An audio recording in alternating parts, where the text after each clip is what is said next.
Imagine a world where your meals consist solely of meat, eggs, and maybe a touch of dairy. Could you do it? That's the premise of the carnivore diet. Today, we're going to delve into what it takes to embark on this 2-week journey into a world of carnivorous eating. First off, let's talk food choices.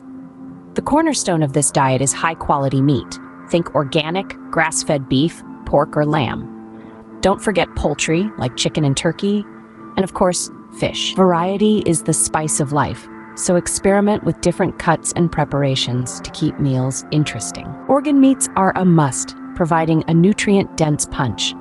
Liver, heart, and kidney are all excellent choices, rich in vitamins A and B and minerals such as iron and zinc.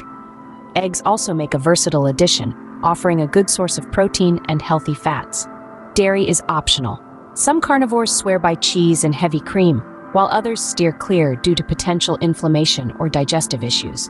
As for seasonings, stick to salt and pepper or salt-based seasonings. Spices and herbs are off-limits as they come from plants. Hydration is key. Drinking plenty of water is crucial, especially with a high protein intake. Bone broth can also be a useful tool for hydration and electrolyte balance. Meal planning is crucial. Vary your protein sources to ensure a wide range of nutrients. You might notice that you naturally fall into intermittent fasting patterns. Having convenient options at hand can be a lifesaver. Monitoring your body's response is vital. Initial symptoms might include fatigue, headaches, or digestive changes.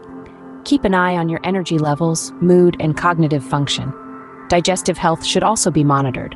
While some people experience improvements, others may encounter issues like constipation or diarrhea. Potential concerns include nutrient deficiencies and long-term sustainability. Meat provides many essential nutrients, but be mindful of potential deficiencies in fiber, certain vitamins and minerals typically found in plant foods. Also, consider whether this diet is sustainable for you in the long term, both in terms of health and lifestyle. Before embarking on this journey, start with a consultation. Speak to a healthcare professional or a registered dietitian to ensure this diet aligns with your health goals and individual needs. They can provide personalized guidance and monitor any potential health impacts. So, there you have it, a guide to navigating the carnivore diet for 2 weeks. Remember, it's about high-quality meats, hydration, careful meal planning, and monitoring your body's response. Always consult with a healthcare professional before starting and consider the long-term sustainability of the diet for you. It's a fascinating journey, one that could potentially transform how you view food and nutrition.